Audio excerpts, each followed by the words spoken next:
So good morning, good afternoon, good evening to everyone dialing in from around the world. My name is Ling. I'm the Director of Communications and Marketing at I4E. So first of all, welcome. And welcome to the Innovation for Electrification Showcase webinar organized by I4E. So we created this showcase series to bring our members one step closer to potential collaborators by giving them the opportunity to directly showcase their products and solutions. So with that, I'm happy to kick off the 4th edition in 2023. We'll be focusing on the topic of DRE impacts on SDGs. And this has been made possible with the support of SPTA, so the Strategic Partnership Technology in Africa. And for your information, this topic is also part of a wider campaign that we launched in December. So yesterday we launched the newsletter on the same theme. So be sure to check out the contributions from our members there too. So what you see here, it's a selection of our members presenting their solutions, but there are also other members that have also contributed with articles on the same topic. So there's a lot of resources that you can consult over there. So in this webinar, as I said, we will be hearing from members who have leveraged energy access as an enabler of other SDGs. So you'll be hearing about solar pumps that meet farmers' irrigation needs. You'll be hearing about sustainable cooling for agri-food value chains, electric vehicles, water desalination and purification, and solar solutions for a sustainable future. FYI as well, this session will be recorded. The recording and presentations will be made available on the I4E website at the end. And if you do have questions, don't hesitate to drop them in the chat. We recommend that you mention the name of the speaker so we know who to address it to as well. So we can maybe move to the next slide.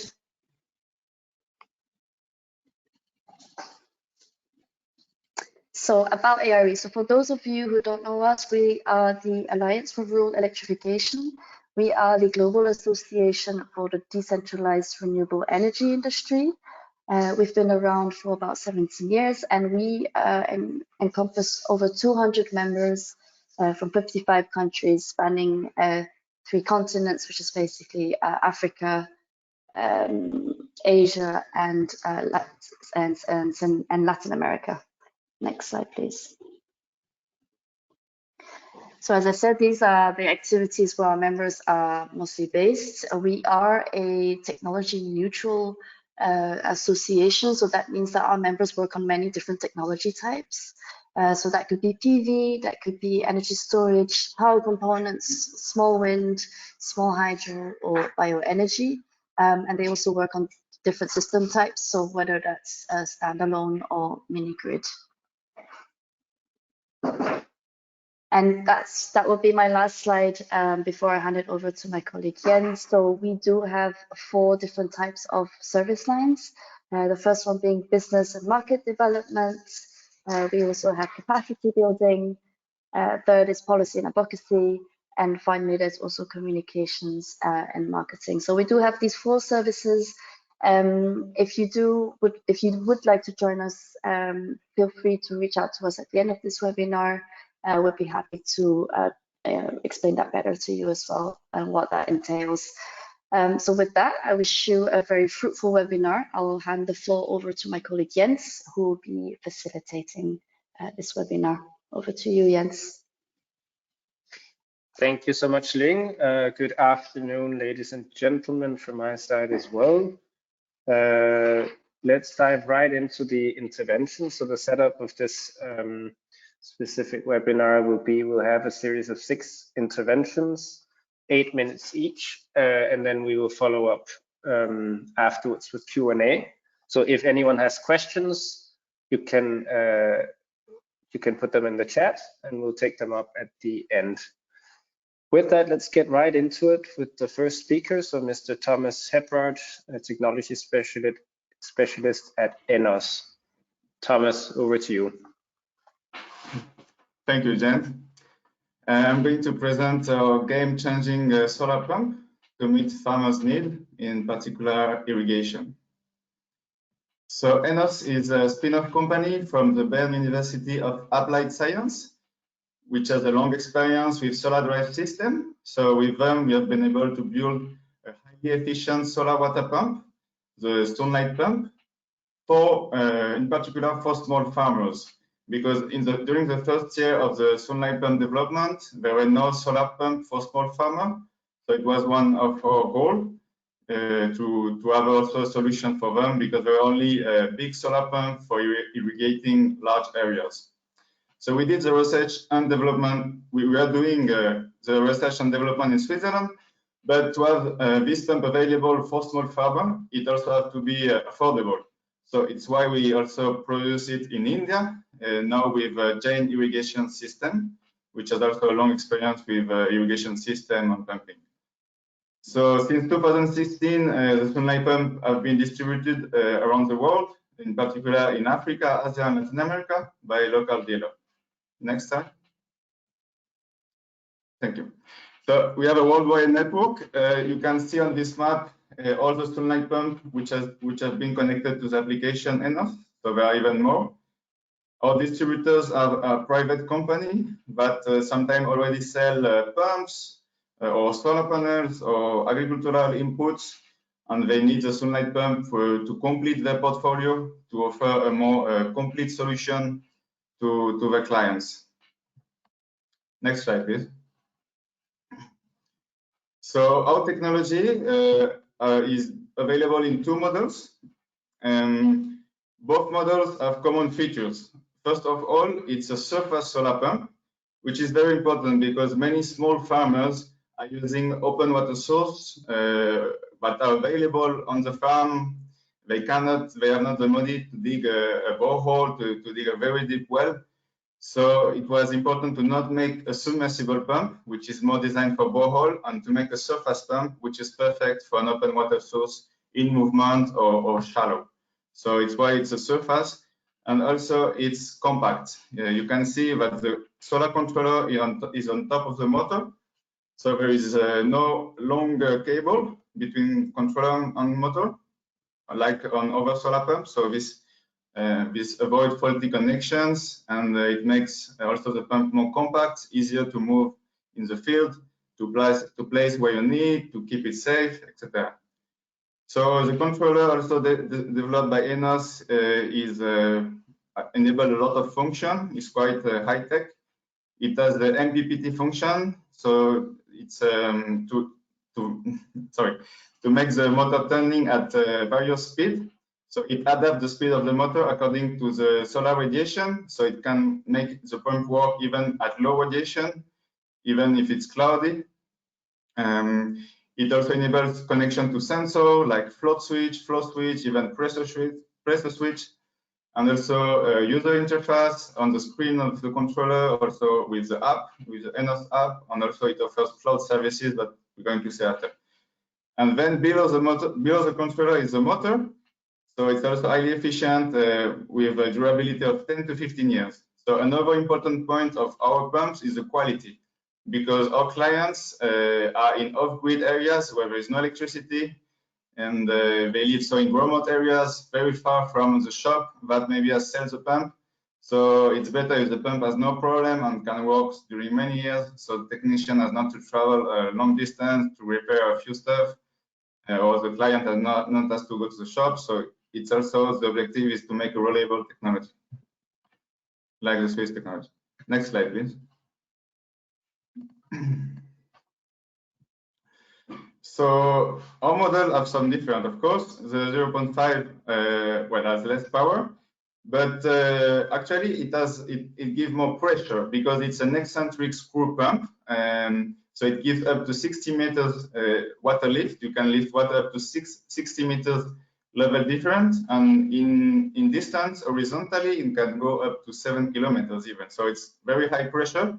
Then the 2 HP is more a high water flow surface pump. So you can just lift the water at 28 meters, so the half, because the system is centrifugal. So it's a different system of pumping, but you can have 10 times more water. So it's more for irrigating the flat areas next to a canal, next to a river, to irrigate it like a few hectares. Whereas the smaller one is more to lift water from a very low water source to your small garden in your farm at the top. So it's different use, but it's also a specificity of our pump. It's the versatility. The pump is possible to use in many different situations. So it's a very complete solution. Next, please. So now let's dive into a real life user example. We can look at the case of Piflo in Honduras. So they first built the pump in 2017 to replace a gasoline pump in an hydroponic irrigation system. So they were selling lettuce to the supermarket, and they changed this gasoline pump, and they liked so much experience that during the next year they bought 3 other sunlight pumps to replace all the gasoline pump on the farm. Next slide, please. So the second sunlight pump they bought was used not for hydroponic, but to lift water from a low water source in the farm to some water reservoir in the upper part. And then from this reservoir, they are irrigating the greenhouses located below by gravity. So you have it's very interesting because you have an irrigation system in 2 times. First, lift by the solar pump, working all day automatically. And then when the farmer needs, it just has to open a valve and it can irrigate their crops even at night time, because the water reservoir are kind of a batteries. Instead of storing energy, they're storing water. But if you have enough reservoir, you can store a lot of water to irrigate even at night. So you can see another use. It's at 80 meter altitude difference. Now, next slide, please. So now we can look at the data get from this pump. So as I was saying, there is an application that enables the user or the distributor to get access to a lot of data, like the total of energy received daily or the total of water pumped daily. So for example, the total of water pumped daily, as you can see on the graph below, the second one below, and the first one, I think there's a mistake. Here's the first one in purple. So it's the water pump. You can have an average of water pumps during a year, for example. And with this average, you can compare to gasoline. You can say, okay, for pumping the same quantity of water, I need to spend how much money in gasoline. So you can compare thanks to all the data collected by the pump. Next slide, please. So we got those results, those outputs, thanks to the data collected. It's important to note that in this case, we're only using a 375 watt panel. So it's not even the maximum capacity, but still we get an average water flow of 15,000 liters per day. So compared to the gasoline pump at 18 meter difference, it's a saving of $2,000 per year and nearly 4,000 kilo of CO2 per year just for this pump. It's a great saving, but also you have to note that it's because the pump is used all year round. Right? It's very important to get the best saving. You have your pump running every day because the sun is free. So part of that, we can say also that we are also offering a pay-as-you-go option on your controller. So you can make payment by loan, activate, deactivate your pump. You can generate micro carbon avoidance. And we have also an online course available for training your staff on solar pump. Thank you very much. Perfect. Thank you so much, Thomas, for that detailed presentation. And I'm sure there'll be questions for you in the chat in a moment. And thank you also for sticking to time.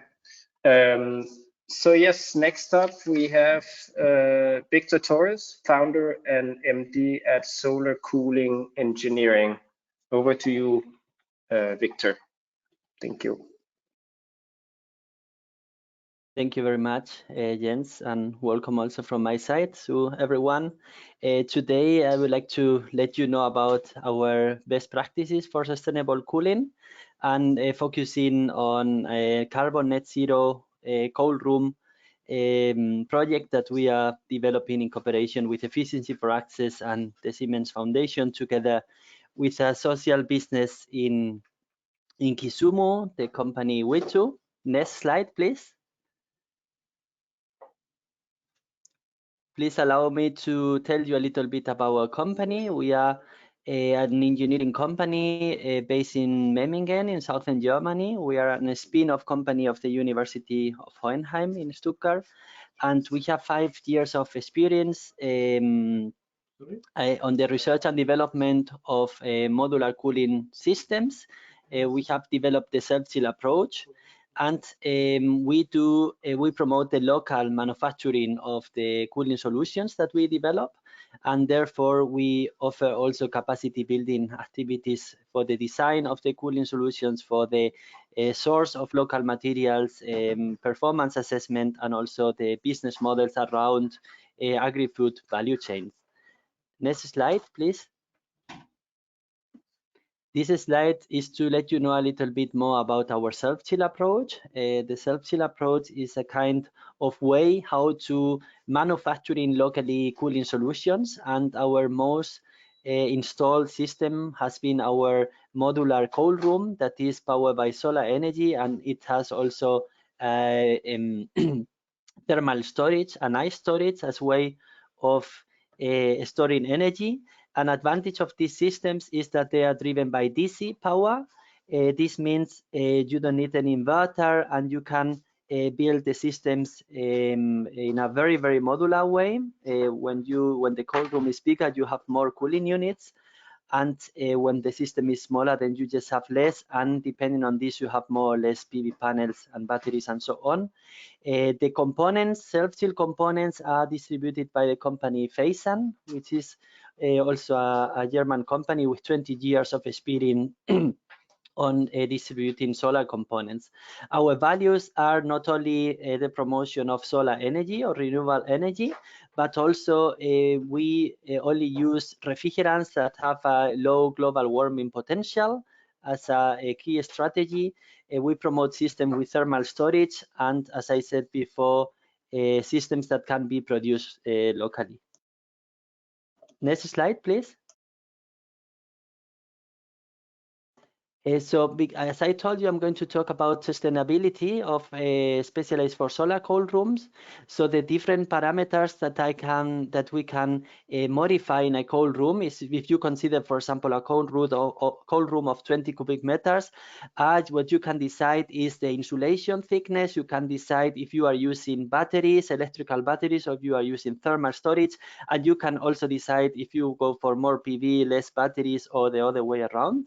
So first of all, we have to analyze the life cycle assessment of every single component to be able to decide what is the main actions to get more sustainable systems. So we need to have a look to the production embedded CO2 emissions of the production of the components, transport to final site, and from the other side we can evaluate the carbon savings because for example, we can use carbon negative materials, or in the case of cold rooms, because this is a productive use of energy that can make products and don't get loose or lost.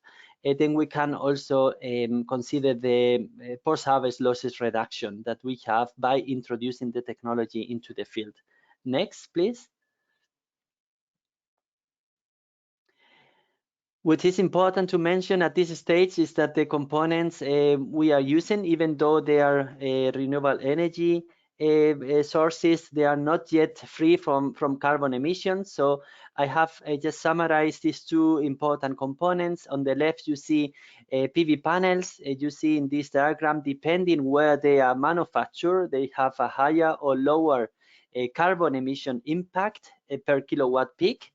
In the case of a 30 cubic meter cold room, we are talking about 3 to 6 tons of CO2 emissions because of the PV panels that are used for the cold room. So it's a considerable value, even though we know that this value will be decreasing because the electricity that is used for the production of the PV panels is getting greener and greener while the countries are developing in this direction. And the same for batteries. The batteries need a certain amount of energy to be produced and to be transported to the final site. So for a typical cold room of 30 cubic meters, we have between 1 and 3 tons. Depending on the chemistry that you select, you have more or less, and this you have to be together with the amount of cycles that you can do with that battery chemistry. Next slide, please. An important factor here is also the use of thermal storage as substitutes of electrical batteries. We have done here an assessment of what is the best combination to approach a sustainable cold room. And you can find in the market solutions, solar power cold rooms that are totally battery free. This will be here the case of the red big point. Here you see in this diagram, this is the impact of CO2 emissions per kilowatt hour delivered by the cold room, coldness, and in the x-axis you find the battery size, and then the different points here in colors are having more or less PV. So for a battery-free system, you need a lot of PV because you need to make sure that also during rainy days you have enough power to run your cold room. Therefore, this might be the lowest. It has actually the lowest running cost, but it is the less sustainable system. If you compare it to the yellow big point, no ice storage, this will be you have PV and batteries and then your cooling units without thermal storage. In this case, you reduce the amount of PV that you need, but because you need more batteries, then the system has also a considerable impact on CO2. And in our optimizations models, the best combination is a hybrid between having batteries and thermal storage. This will be the green big point on the bottom that can reduce the amount of CO2 emissions of the components by 30%. The reason is because at the end of the day, if you have the thermal storage, you don't need to have big batteries, so you can reduce it a lot, as you can see it here, and you don't have to go at a high level of PV capacities compared to a battery-less system. Next slide, please. Another important factor is to use sustainable refrigerants. If you have a cold room that doesn't have a natural refrigerant, that doesn't have a very low global warming potential refrigerant, like for example here R134, then you will have CO2 emissions of 1.2 to 4 tons of CO2 equivalent per cold room. I'm always talking about a typical cold room of 30 cubic meters. The same happens with the blowing agents that are used for the polyurethane sandwich panels. These blowing agents are, some of them, not sustainable, and depending on the manufacturer which blowing agent is used, you can go from 0.5 to 15 tons of CO2. Next slide, please. We'll need just one minute more. What we are doing is we are trying to get the carbon emissions of a cold room to a 0 level, and this we can only do by following approaches. So you see, I told you already, less PV, reduce the amount of batteries, use refrigerants that have a very low global warming potential, avoiding unclimate-friendly blowing agents, and our next step is not to use typical polyurethane sandwich panels, but to substitute them by biogenic materials. And these biogenic materials, you see here on the right a picture of them. They use timber, they use straw, eco boards, and vapor barriers, and this is a very sustainable way of insulating the cold room. And we are running at the moment a test of our first prototype in Kisumu, Kenya, in collaboration with Vetu, and next year we are going to install this as a concept, a demonstration of a high a sustainable cold room, which is supposed to get carbon net zero. We are still analyzing the balance in total of the cold room, but this is our objective, to promote carbon net zero cold rooms that are locally made. Thank you very much. That's all from my side. Thank you so much, Victor, for the interesting presentation. Let me just reiterate what I said before as well about questions. So if you have questions for Victor or also Thomas and the previous speaker, please do write them in the chat and we'll come back to them after all the interventions. Thank you so much, Victor. We'll get back to you a bit later. So next up, we have Mr. James Wakaba, Senior Asset Manager at Infraco Africa. Over to you, James. Thank you. Thank you, James, and good day to all the participants. I will not be pitching for a particular product, unlike my two predecessors, but I will be talking about the virtues of investing in early stage startups in the infrastructure space as a way of meeting the Millennium Development Goals with emphasis on electric mobility. So I'll be giving examples from two electric mobility companies that we as an organization have invested in. So first, the first question is, what problem are we trying to solve? And there's a quote there that, the infrastructure paradox in Africa. There is need and availability of funding, a large pipeline of projects, but still very little is happening on the ground. Not enough money is being spent. And statistics show, especially from the World Bank, that we need about 170 billion a year to close the infrastructure gap. And 80% of infrastructure projects do not reach financial close for various reasons. One, they are not developed well enough to attract financiers. They may fail due diligence tests. They may fail HSES tests, and so on. And so many of them fall by the wayside, whereas on paper they are good projects. And governments, of course, are overstretched, especially African governments. They cannot be able to invest in all the infrastructure that's required to close a gap. Private sector has the capital, yes, but they need good projects. They need well-developed projects. They need high returns so that they can preserve their capital. DFIs, who are the other players in the sector, have started turning attention to early stage development of projects, but they are naturally structured to deal with larger projects, in terms of tens of millions of dollars and above, and not the kind of startups that we invest in. And this is where my organization, the Private Infrastructure Development Group, which I will call PIDGE in the presentation, is finding itself quite relevant because it comes in the earlier stage for lower ticket, fairly difficult projects, startups, like probably similar to the pitches that we are hearing in today's webinar. So that's where we come in as PIDGE, and in particular Infraco Africa, which is the organization that I work for. So next slide, please.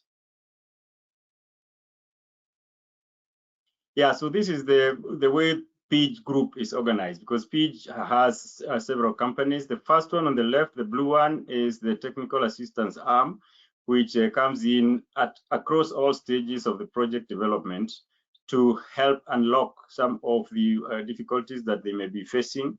They may lack even the initial development capital. They may have viability gaps, for example, when there are changes in tariffs, unexpected changes.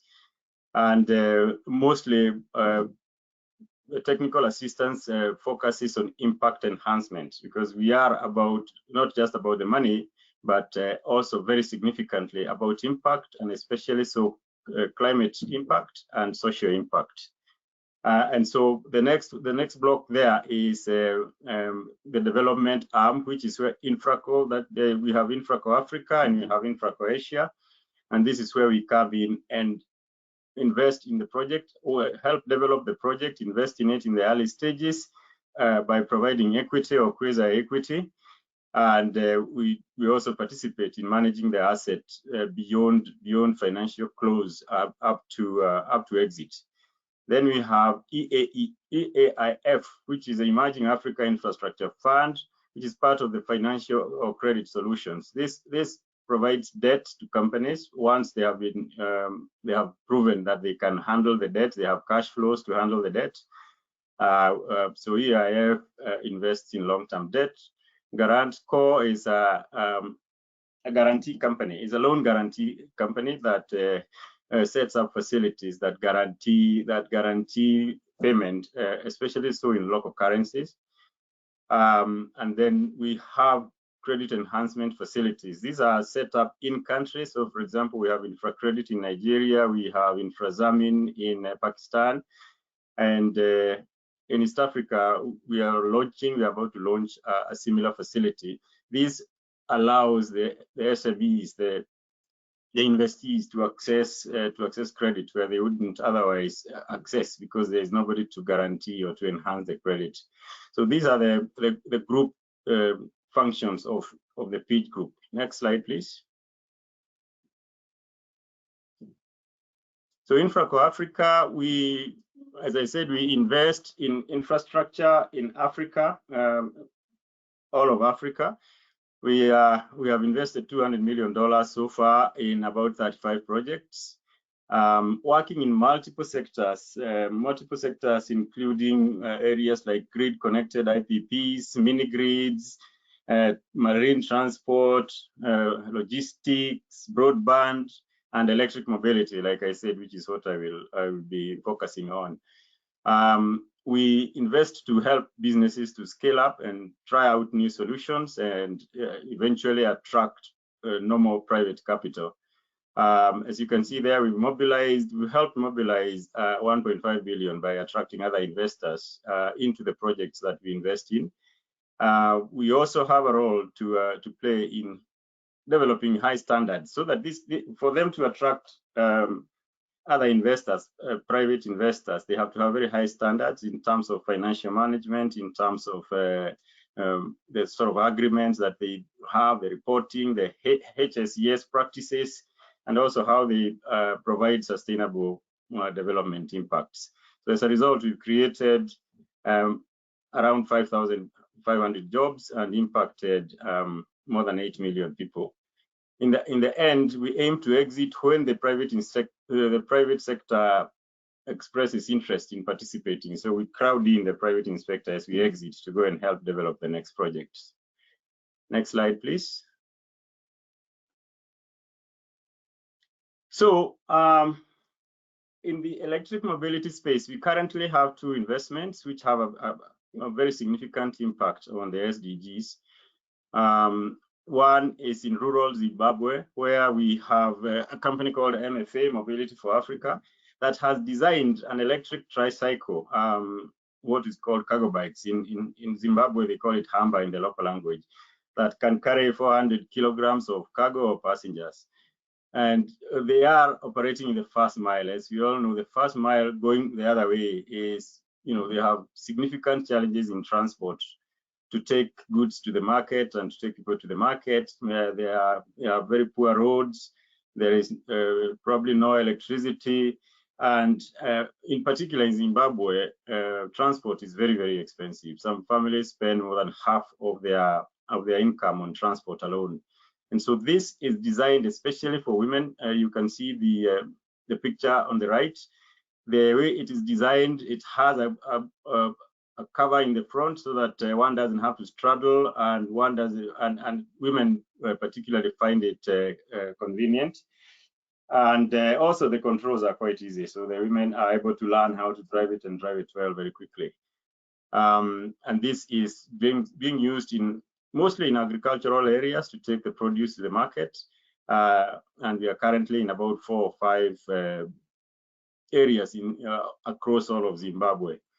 And then in Uganda, Zembo is an electric motorcycle business, fairly classic, operating in Kampala, but a pioneer in Kampala, which has particularly challenging terrain, and as a result has taken quite a while to design the right bike and the right battery for the particular challenges of Kampala.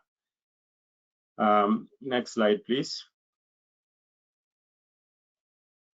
So what are the impacts? We have impacts in several SDGs, and I'll look at just 4 of them. One is gender equality. Like I said, the hamba, the electric tricycle in Zim, is designed for women and also very significantly targeted at female drivers. So they come up in groups and are facilitated to acquire the Humber at reasonable terms in terms of time.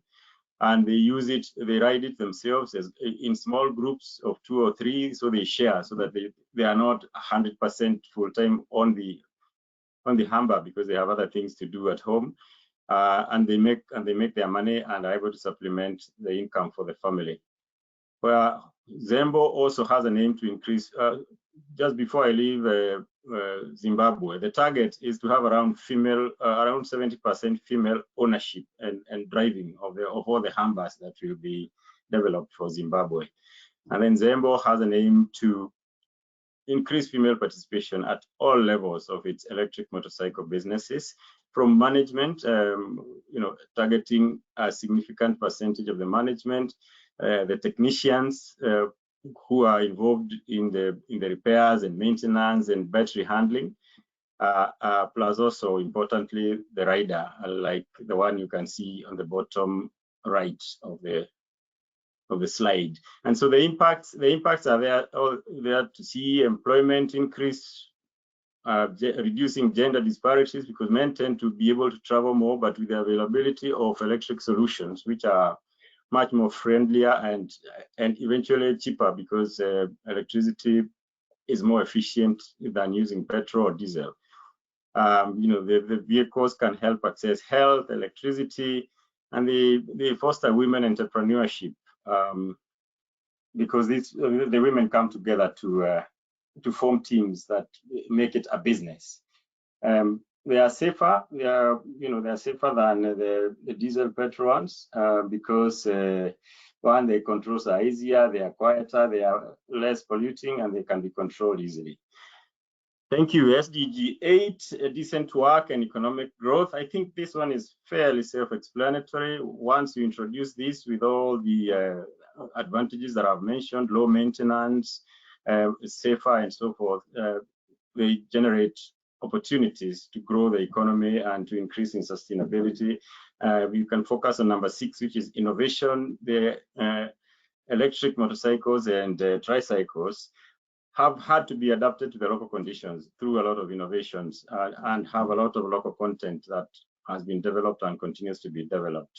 Next slide, please.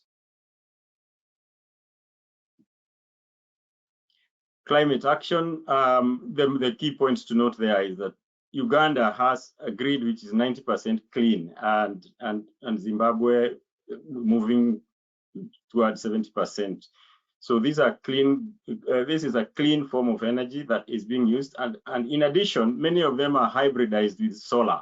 In fact, some of them are purely solar in areas where there is no access to electricity. So the resultant positive impacts on climate are self-evident. Next slide.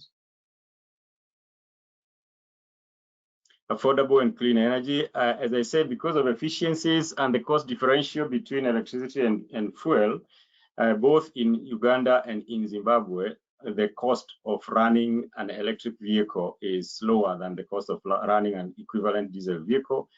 In addition, the maintenance costs are lower because it has less moving parts and it requires less service. So it enables access to affordable and clean energy. I think I'll stop there. That's the end of my presentation. Thank you very much.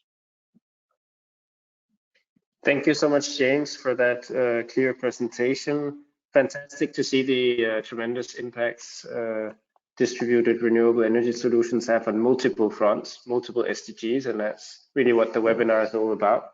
So thank you so much for those on-the-ground examples as well, and also happy to see that it matches very well with ARE's overall impact targets, so especially SDG 7, 8, and 13, which you all presented here. Thank you so much, James. We will move on to Kimberly Patrick, Horn of Africa business developer at Genius Water, who's next. Thank you. Over to you. Okay. Good afternoon, Jens. Good afternoon, everyone. Yes, I'm Kimberly Patrick, a business developer with the Italian water technology company, Genius Water. Today, I really want to tell you a little bit about the Genius team and what it has been doing to address the problem of brackish groundwater conditions in Somalia. This is a huge problem in the Horn of Africa and many other parts of the world, and it is a critical constraint to achieving Sustainable Development Goal 6.1 on safely managed water services. I hope that by the end of the day that you will see that based on the results that Genius has been achieving in a relatively short time, we've been in business 5 years, operating in Somalia for 2 years, that we are making significant progress in proving up a winning off-grid water supply solution that can address a very difficult and intractable problem in a sustainable and affordable way. Next slide, please. So Genius founders have been involved in renewable energy in Africa for a very long time. Franco, pictured here with his son and co-founder Dario Traverso, was pioneering solar-powered water pumping in East Africa as early as the 1980s. Since then, the competencies of the Genius team in renewable energies and its applications has just continued to grow. I think at the heart of each Genius water supply project is our award-winning patented reverse osmosis treatment process. We have an innovative industrial process that allows us to convert upwards of 90% of the solar radiation in a given day, that we're able to power the pumping, the treating, the storing, and the distribution of desalinated water. And our Genius factories have the added advantage is that we are operating with an unparalleled level of automation. We have fully monitored systems that are tracking a wide range of parameters, and we also have high levels of remote control. And this allows our engineers to troubleshoot or intervene when required, to work with local operators in very remote areas and to optimize system performance and evolve with the development of water services without necessarily needing to mobilize engineers to site. Next slide, please. So this kind of gives you a sense of the severity of the conditions in parts of Somalia where we're working.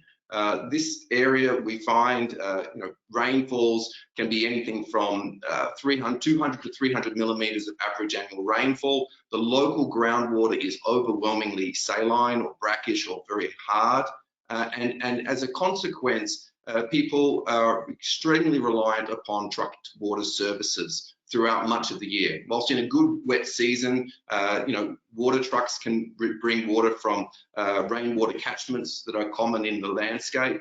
And at that time, wet season, water prices are low, water is plentiful. But we know Somalia, we know the Horn of Africa, we know climate change, and we know that dry seasons are natural, and then they can become severe, and you can have catastrophic drought events. And when those conditions start to happen, Burkhead rainwater sources are rapidly depleted, and people are forced to buy their sweet water from trucks that can be traveling anything on a round trip from 100, 200, or even 300 kilometers away to the nearest drought resilient sweet water sources.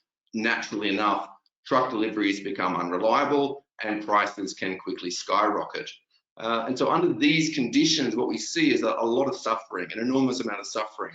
People must engage in water rationing. They have to apply negative coping strategies. People may be forced to drink hard or saline water, cook with hard or saline water. They may go extended periods of time without bathing. Of course, this is particularly negative for women and children.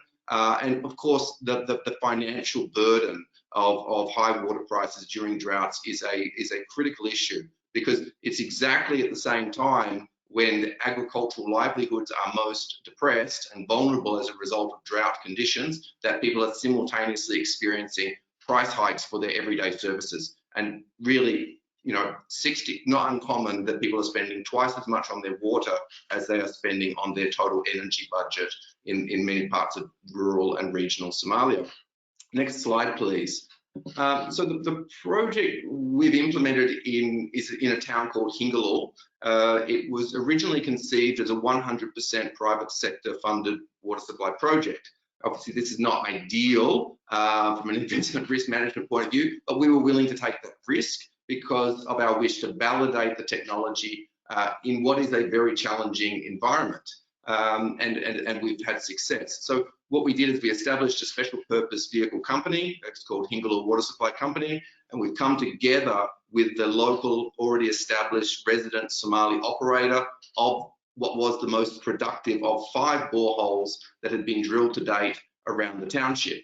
Now, the system that was in place, which you can see here, comprised several $100,000 worth of water supply infrastructure, drilled wells, submersible pumps, solar PV mini-grid, diesel generator, elevated storage, etc. But the water is saline, about 4,000 parts per million. So the infrastructure had been built up over close to a decade with the financial and technical assistance of no fewer than 5 international aid agencies. And despite all of that investment of technical and financial assistance, the water system had not delivered on Sustainable Development Goal 6.1.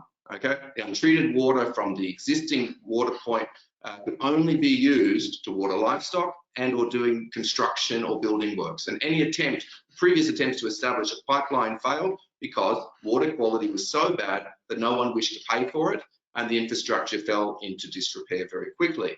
So just this year, about 6 months after first meeting the community representatives from Hingaloo, we completed phase 1 of our project, which is basically a 100,000 litre per day reverse osmosis, brackish water reverse osmosis containerized system, fully powered by solar energy, no need for batteries. Obviously, it's ready to go into hybrid mode as and when it demands it.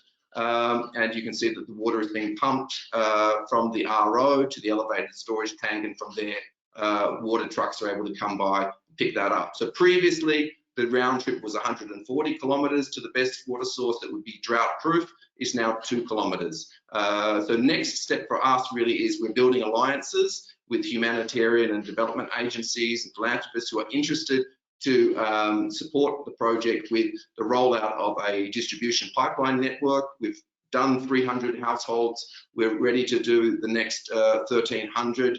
And at the same time, we are obviously working closely on issues of cost recovery, which is how to develop and apply smart prepaid water meters, because obviously this is a for-profit impact project.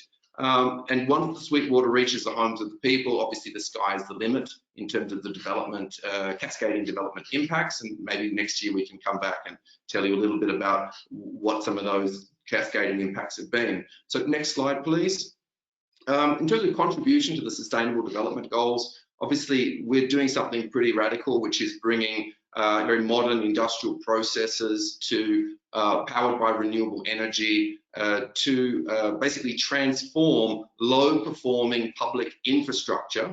We're radically changing the financial performance. We're radically changing the O&M of the systems, and we're basically taking what was I guess a burden on the government and the donor community and turning it into a self-sustaining water service. And this is proving to be an ideal mix, basically old infrastructure, introducing modern technologies, and really basically having a really positive impact in terms of aid effectiveness. Obviously, it's a clean water supply project. And once we've completed this project and similar projects, we will be reaching SDG 6.1, which is basically water to the premises, water that meets the World Health Organization guidelines, water 24/7, and water that's affordable. Affordable is a really interesting question. What we do know from doing a lot of survey work is that the water prices that we're looking to sell are comfortable for consumers, and at the same time they represent a reasonable return on investment, both for international and domestic investors interested in investing in water utilities. It's definitely a clean energy project, and by virtue of this project, obviously we've greatly increased the use of renewable energies in the total energy mix of this particular town. And it is by virtue of the fact that we're powering the system with renewable energy that we're eliminating that diesel costs and those diesel O&M costs, that we can deliver on a good water price and get the return on investment, which is that sweet spot that renewable energies really is affording us.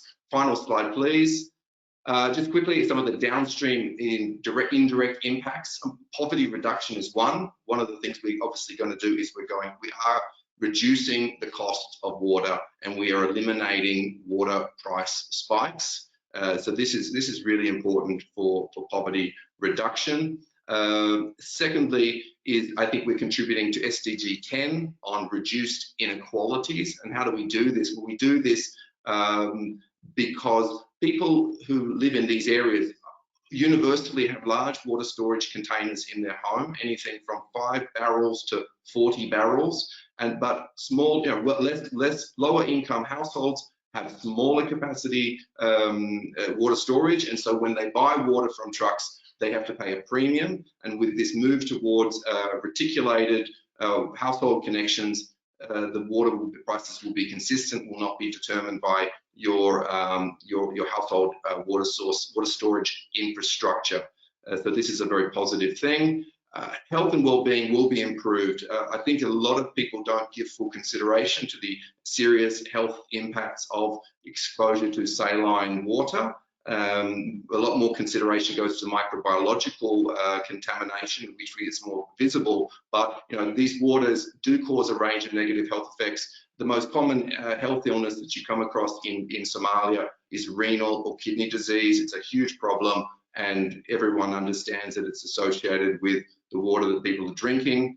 You've got high levels of fluoride, like you have in many other parts of East Africa and the East African Rift.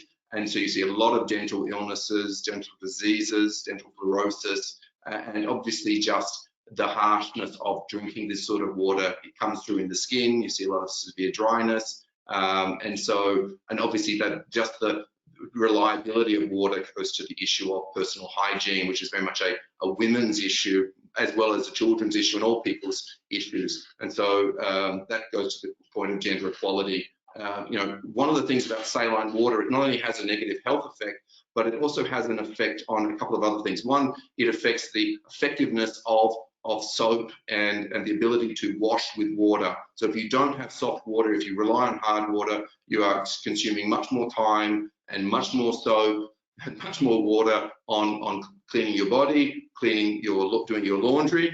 And of course, laundry is very much a women's role. And then on top of that, I think you've got to understand that when you cook, and this is a very sort of small thing, but when you cook, and this goes to sort of the cook stove sort of community, when you cook with saline or brackish water, the overwhelming opinion of 90% of Somalis, and I don't think this is a wise tale, you basically have to cook for much, much longer. And so when you bring sweet water to the home, you're going to have an incredible effect in terms of reducing the amount of solid wood fuel and charcoal that is consumed for cooking.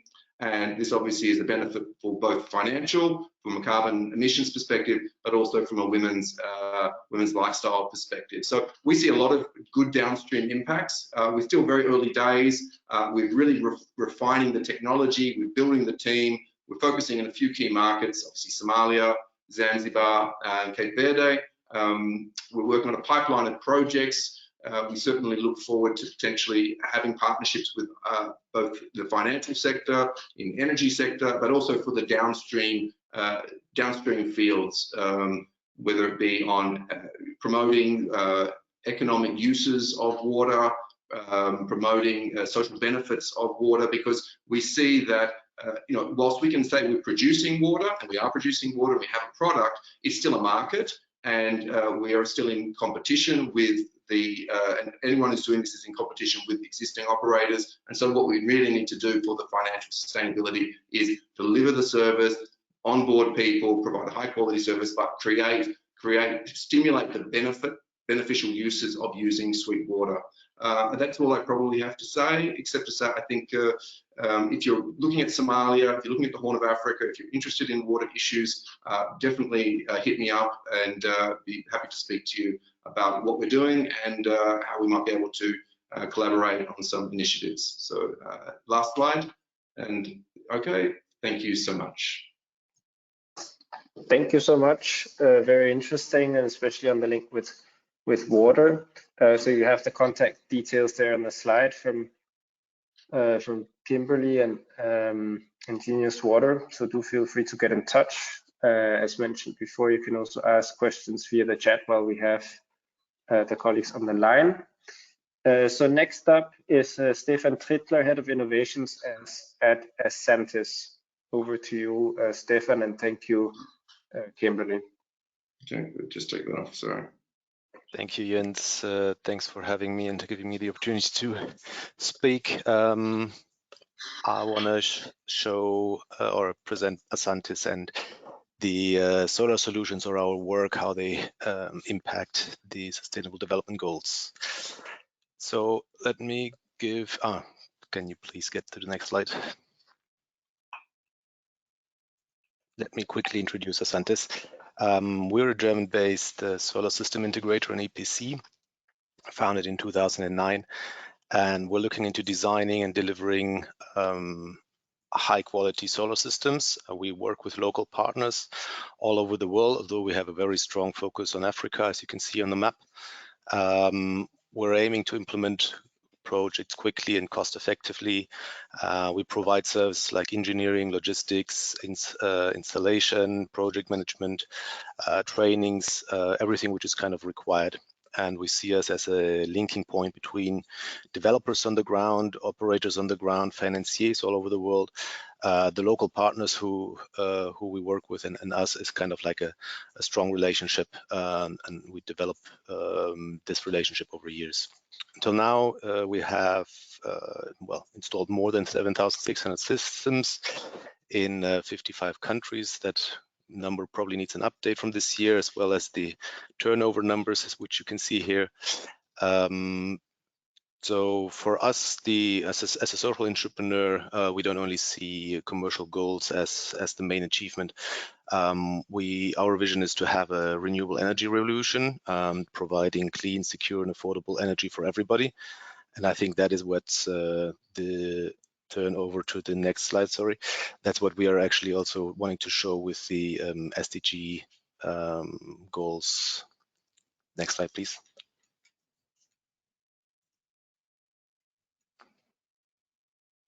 Jens or Okan, can you put the next slide? Seems some issues.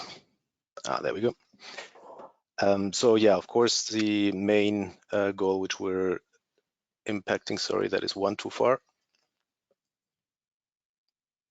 Yes, is SDG 7 with affordable and clean energy. So we're working only or mainly with solar energy, solar projects, and those are then of course impacting other parts, and some of our work is divided into, let's say, these 4 sections. So generally energy access, sorry, there's a slight issue here. Energy access and improved power supplies, which probably supports on SDG 9, probably in the later development also SDG 10 and 11.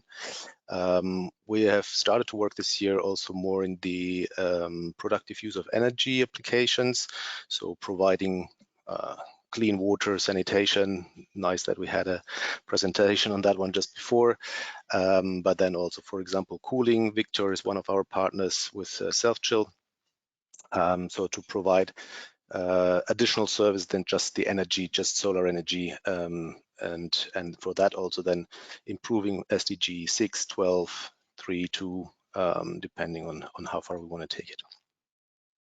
Another point which we're involved in is the training section. So we're trying to improve that in all our projects, which then leads to 4 equal education, and then also to SDG 8 in the long term, as a goal for us. Generally, all our systems are solar driven, and we try to reduce the use of diesel generators. So that's where we kind of like have the CO2 reduction. I'll go into all of these points a little bit later in these different slides, but I'll focus on the main 4 or 5 topics which are in the middle. All of this as a long-term goal, of course, come into the SDGs of no poverty, number 1, gender equality 5, the peace and justice, number 16, and number 17 as well. All right, next slide, please. So main point is SDG 7, affordable and clean energy. So in that regard, we're supporting renewable energies, especially promoting solar energy. We're providing customized solution for energy solutions or solar energy solutions and hybrid systems. providing high quality PV products and energy efficient appliances. And through that, we kind of have this ensuring the access to affordable, reliable, sustainable modern energy for all. In that regard, we're focusing on developing countries, so mainly Africa, a little bit Latin America, a little bit Asia, and in total trying to increase the global percentage of renewable energies. The promotion of research, technology, and investments in clean energy is something which we're doing at the site. So we're involved in a couple of R&D projects and always partnering also on the investment side so that projects can be funded. Next slide, please. The SDG 9, industry, innovation, and infrastructure. I think we mainly focus here on the energy access and improving the power supply infrastructure available. So electrification of villages or just humanitarian settings is something which we're working on with partners. We're also upgrading CNI infrastructure, so businesses, commercial units, industries, so to bring them from diesel generator powered systems to solar, maybe also backup systems, improving the autonomy or the independence from the grid outages, and for that trying to get the development to a sustainable future improved. We're addressing humanitarian settings, as I said, migration challenges, trying to get opportunities in the rural areas and therefore keep the people there, giving them an opportunity in that area, not needing to migrate to the towns or maybe to other countries. The access to communication technologies and information is an important point, and of course education. I've mentioned already business opportunities. That is a part which we're trying to address. So these points then kind of come into the SDG 11 and 10, especially reducing inequalities, for example, between rural areas and towns or between countries with energy access or not. Next slide, please. These are the pure solutions, so productive use of renewable energy, which we're offering. This is just two of them, water purification or water pumping, water purification to provide clean water and sanitation. And the other one is cooling systems. So the cooling system, as I mentioned before, we're partnering with Self-Chill, which Victor has presented before. We're improving the cold chain and therefore food preservation, so reducing the food losses, improving sustainability, sustainable production and consumption. We're working on a couple of other projects as well, which would come in here, so that is probably something which we'll present next year. And all of these are leading to, well, better health and well-being and the zero hunger SDG goals. Next slide, please. As I mentioned before, training is one of our main or additional services which we provide to our system designs and supplies. So training engineers, technicians from partner companies so that installations are done properly, that maintenance can be done according to the needs. We're training local technicians and communities who are then operating the sites in the villages or wherever they're installed, and of course also training decision makers and other stakeholders to get a bit of a background information or take the right decisions. Focusing on transferring knowledge and skills, specifically solar energy, off-grid systems, hybrid systems, on which we're working, trying to empower individuals and communities to take over activities themselves and develop. And then, of course, increasing the number of people with relevant skills for financial success, and therefore then also decent work and economic growth is one of the resulting SDG goals, which we're looking at here. Next slide, please. Yeah, finally, SDG 13. I think that one everyone is putting up in our area. Our rural electrification has a high renewable energy share. So our rural electrification systems have a high renewable energy share. We're also looking into e-mobility at the moment. So we're invested in AfriCruise, which you can see the photo in the bottom.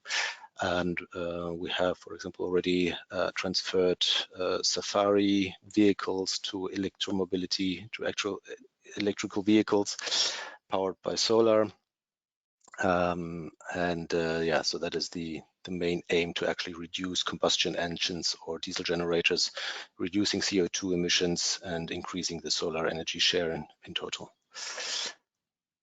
That's the summary, I suppose. Next slide, please. Yeah, that's the final slide. So thanks everyone for listening. Thanks for having me. If you have any questions, please raise them or get in contact for any projects which you would be interested in, where we can support. Thanks. Thank you so much, Stefan. And yes, to participants, you have the email right there and even the barcode. So do get in touch with Stefan to do business together. Last but not least, we will turn to Harriet from Cold Hops, so presenting projects in Nigeria.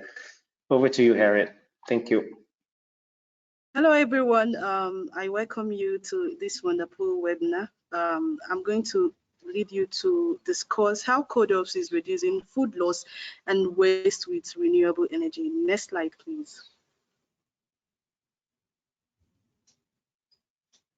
All right, before I go deep into how Cold Hops is using renewable energy to solve sustainable goals, and I would like us to look at the background. We're going to look at the founder of Cold Hops Limited, who is Nnemeka Ikegwono. He's a farmer, a radio presenter, and a social entrepreneur, and the executive director of Smallholder Farmers. Cold Hops was founded in 2015. Nnemeka, as a farmer, had experienced several losses, and doing his research and radio presentation, he found out that most of the challenges of farmers is post-harvest losses, and he observed that 60% of produce made by farmers go into post-harvest losses. So this made him to venture into using solar-powered energy to install a cold room for smallholder farmers in Nigeria. Next slide, please. Next slide. Okay. Cold Hops is a solar-powered cold room which is installed in African, sub-Saharan African, especially in Nigeria. So we develop and install small cold rooms, 3-ton cold rooms, where farmers can go in and store their produce, smallholder farmers and retailers, especially in fruits and vegetables. Next slide.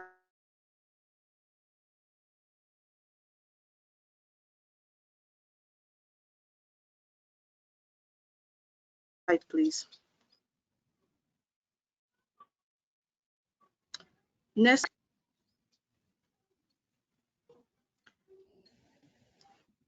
So just like I said earlier, we try to look at the problems faced by farmers, which is usually post-harvest losses, and we observe that 40% of food produced by farmers go into losses, and this is one of the problems we're trying to resolve in Nigeria and other neighboring countries across Africa. Next slide.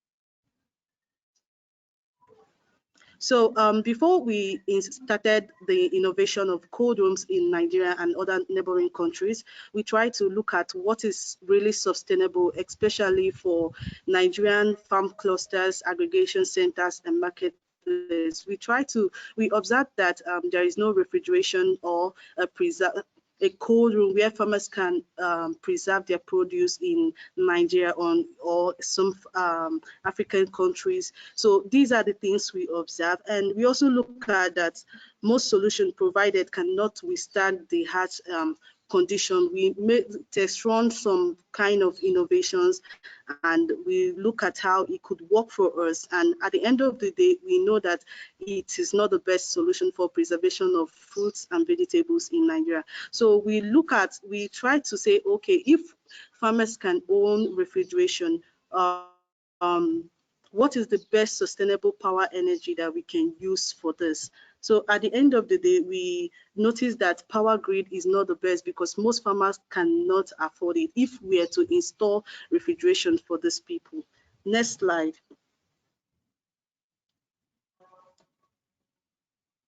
So at the end of the day, we come to the conclusion of bringing up solutions like cold room. For the cold rooms, farmers, what we do with our cold room is farmer can store as low as with 200 naira. They can store their produce. At the end of the day, they can come pick it up, especially for farmers and retailers. So when the demand for cold room became high, we also invented a 100-ton cold room, which can be seen as a cooling warehouse where farmers can be able to store about 5,000 produce, about 5,000 crates of produce from 2 to 3 months. So because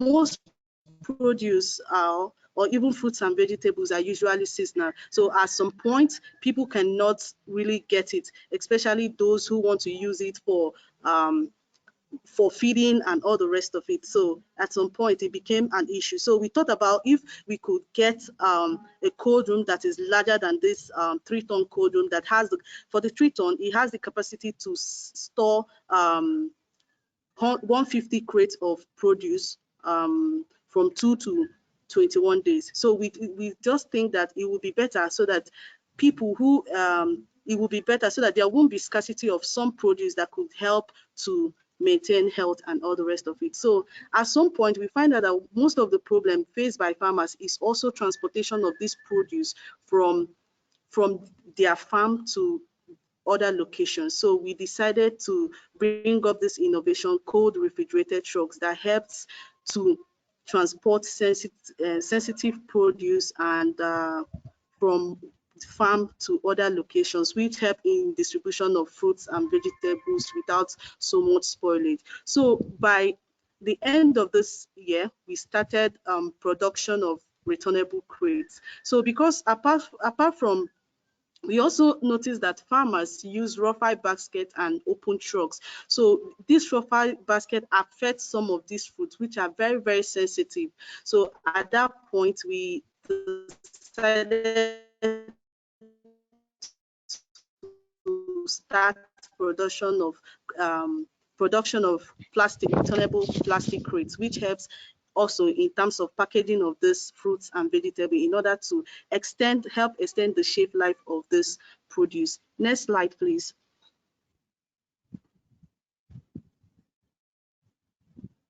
Next slide. So looking at some of the impacts of what CODOPS do, we help to teach farmers. We teach farmers post-harvest educational management. This is one of the training when it comes to capacity building and training. So what we'll do, in every quarter of the year, we organize post-harvest management training in most of the aggregation centers in Nigeria. We teach them how they can handle their produce. We teach them the best way to transport their produce using our cold refrigerated trucks. We also teach them how they can use apps that we have, virtual cold storage app, how they can use it to know the temperature of their produce in our cold room. We also teach them how they can get soft loans from government and other development organizations. I think this is in the capacity building and training. This is what we do. Apart from that, most of the times we also, when there is problem like around August, Nigerian experience tomato disease. So we also call experts and organize programs where we also teach these farmers the best way to handle their produce for them to get income for their productions. Next slide.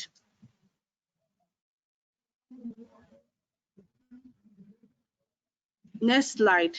Okay. In terms of women empowerment, we have over 58 hubs in Nigeria, and in those 58 hubs in Nigeria, all the hub operators, we have people we call hub operators. All the hub operators are women. This is a way we can use to help and empower these women, because in Nigeria, in most cases, there is a kind of gender inequality. So in order to help them and also help low-income earners, we try as much as we can to empower these women. So when it comes to, next slide, please. So when it comes to SDG impacts, when you look at SDG 2, which is zero hunger, when there is enough food, when farmers make a lot of production, and there is a cooling room for, and there is a cold room where they can preserve their produce, you see that, there is a cold room where they can preserve their produce. See that there is enough food for the masses, and the economy of the country keeps growing.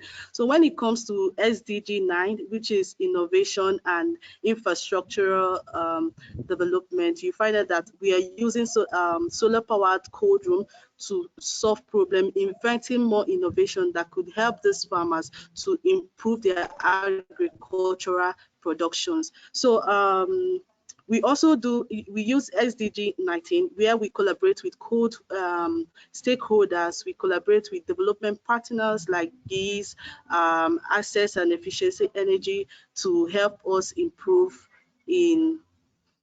help these farmers. So this is one of the ways we help to improve ourselves. So in 2022, we are able to, when it comes to save 2.418743 kilograms of food, and this is what we're doing, and we have been employing a lot of farmers and improving the incomes of farmers. Next slide, please. Okay, I've actually said this was in my past video. Next slide, please. Okay, thank you. That's all for now. Thank you so much, Harriet, for the detailed presentation as well. So that brings us to the end of the presentations. Now we have time still for a bit of Q&A. So if you have questions, feel free to address them in the chat. We already have one or two questions. So there's one for Victor. So what low GWP refrigerants do you use for your system? And then building on that, second question, which is also for you. And how do you manage the challenges associated with local availability of low GWP gases? So I don't know if you want to answer that. So it's for Victor. If you are still with us. Yes, I'm here. Can you hear me? Yes, thank you. Yes, thank you. Thank you for the two interesting questions. We work with, for very small systems, we work with isobutane, R600A. And for larger or medium scale systems, we work with propane, R290.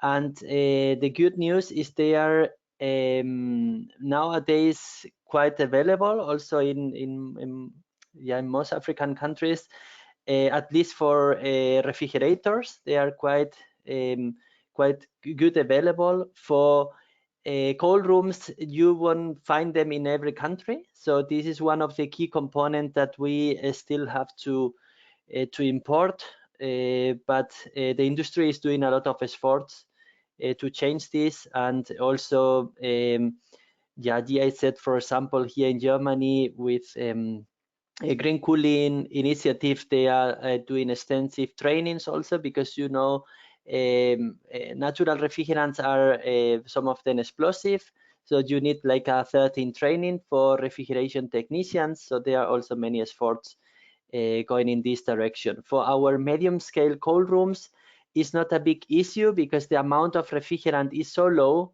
that the security considerations are not too complicated, so to say. Most of our refrigeration systems can even be transported by plane because the amount of refrigerant is less than 100 grams. Yes, but for larger systems, there is definitely a gap. There is a need of the industry to introduce these climate-friendly refrigerants. So, for example, up to, let's say, 3-4 kilowatt cooling capacity is at the moment quite difficult to find sustainable refrigerants, but the industry is working very hard on this because it's also very, very, very important. So a solar system, yeah, it has a renewable component, but if you don't have the climate-friendly refrigerant, you cannot say it's a sustainable cooling system. Thank you. Thank you so much, Victor. So question for Harriet. You spoke about reaching last mile communities and farm clusters. How do you identify them and develop an outreach strategy?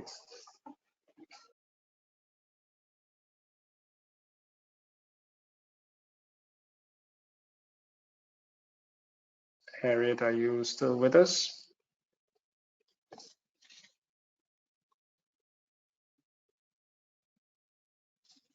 If not, then we will come back to that afterwards.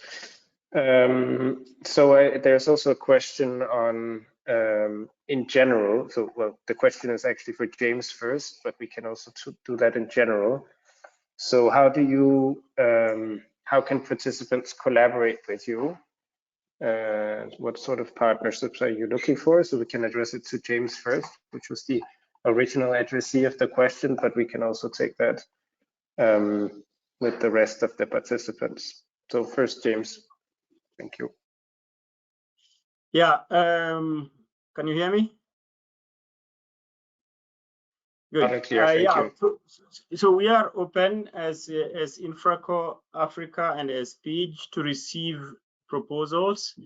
I don't know if you'll be able to provide our addresses to the participants, and they can reach out to me and I direct them to our business development team, who will be able to assess the project that you're doing and see whether it fits in with our investment criteria. Perfect, thank you for that brief answer. I guess we can ask the same to Thomas first. How can participants collaborate with INOS? Sorry, I didn't have the question. Can you repeat? The question is how can participants that are listening in collaborate with you for specific projects? What sort of partners are you looking for, and how can people connect with you? Well, we have a B2B distribution model with local dealers in Africa, Latin America, Asia.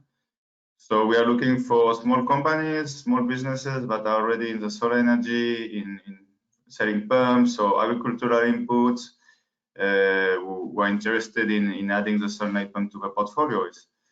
Could be small companies, and also a lot of our clients are sometimes NGOs and foundations that have a specific project. Thank you. Perfect. Thank you for the clarification, Thomas. Same question to Kimberly and then Stefan as well.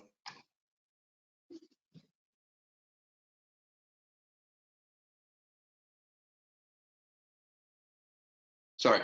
Thanks for the question, Jens. Look, I mean, I guess what we're looking for our projects mostly at the moment is, I guess we have a pipeline of projects that we've developed up through a pretty careful methodology to identify where our systems are going to have a major impact. We're working already with relevant government agencies, ministries. We're also working with private finance, but I think what we would like to see is a little bit of crowding in from some of the institutional donors, some of the NGOs who are willing to come to the table and structure PPPs, because that's an advantage of Somalia. PPP is a very well-developed approach. It can be improved. Water resources law can be improved, but what we see is that there's a spectrum.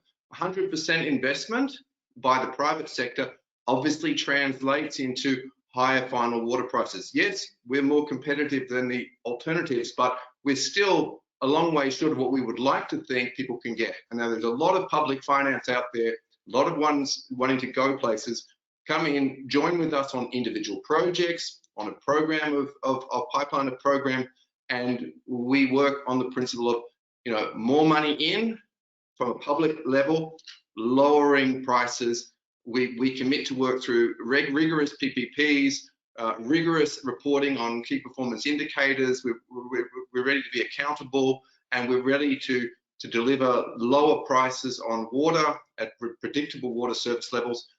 And it's a very elegant, very easy way. And we stay in. We're invested alongside the public and other private investors. It's a great way to share risk. We know we're targeting some of the most vulnerable people on the planet, and we know that Somalia is a part of the world that really deserves international attention more than it currently is getting. So please feel free to reach me or our business development team on the ground in either Garaway or Hargeisa. Thanks. Perfect. Thank you. Last but not least, Stefan. How can people work with Ascensus? Sure. I think it's a difficult one, as we don't really know who are the participants or who are the people joining us. But generally, we're a B2B company. And on the one side, we work with local partners who buy our products from our online shop or with engineering support on a system basis. But of course, we also work with NGOs, operators, developers of mini grids or any other systems, solar systems. So it really depends on who is there. If it is a solar project in Africa specifically, I think we can provide a solution. But of course, we also talk to suppliers or solution providers. Being a system integrator, we then try to have those solutions integrated into the solar systems or the systems which are available on the client side.